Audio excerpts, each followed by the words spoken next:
The case of 20-year-old George Farr, who was shot in the back on a train in a compartment as it approached Altrincham station. He was a soldier and had been on the train with a number of other soldiers. He had been seated in the train as it drew into Altrincham station from Manchester on Sunday the 16th of June 1940, when he was shot in the back from an adjoining compartment. Another 20-year-old soldier, a private in the Royal Irish Fusiliers, was charged with his manslaughter, but later discharged after the chairman announced that the bench did not think that a prima facie case had been made out against the soldier enough to send him to the assizes. However, a representative of the Director of Public Prosecutions said that they would appeal the decision. The prosecution said that the soldier had been on the train with two other soldiers travelling from Manchester, and that the soldier had taken the rifle that belonged to one of the other soldiers down from the rack and had fiddled about with it. It was said that there was later the report of a gun, and that the soldier jumped up with a wound in his right foot. However, screams could also be heard from the next compartment, and it was found that the bullet had also hit George Farr, who had been sitting in that compartment. When the soldier was charged, he said, "I say it was accidental." The bullet had penetrated the upholstery and the partition between the two compartments and had entered George Farr's back. However, it had also gone through the private's foot, and the prosecution said that there was no doubt that the bullet had gone through the private's foot and then through the upholstery and then through the compartment partition and struck George Farr in the back.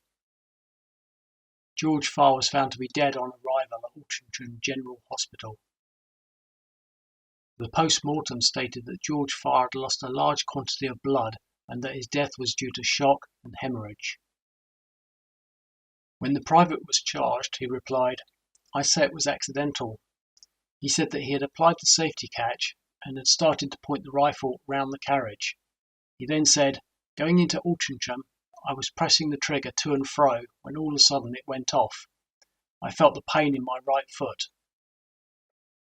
His defence said that at the time that the gun had gone off, that he had been pointing it at a vacant seat in front of him and could not have supposed that he would have killed anyone, noting that he had not known of the presence or existence of George Farr in the next compartment.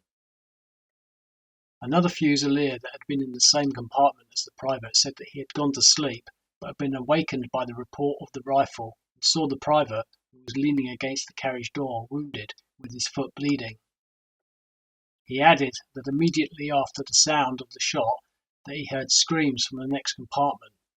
He said that the rifle that was fired was his and that when he had placed it in the luggage rack that it had not been loaded. Another soldier, a signaller, said that he had been in the same compartment as the private and that he had felt the blast of the bullet in his face. He said that he had previously seen the private resting the muzzle of the rifle against his right boot. However, the case against the private was thrown out at the magistrate's hearing. Nothing more is known about the Director of Public Prosecution's indication that they would appeal the verdict. During the evidence, it was heard that George Farr and the private had previously been evacuated from Dunkirk. George Farr had lived in Argyle Avenue in Luton, and it was noted that he had been in Flanders. He was a private in the RASC. Whilst the case was thrown out, it cannot be said that the real reason for the shot having been fired can be satisfactorily explained, and the full details remain a mystery to this day.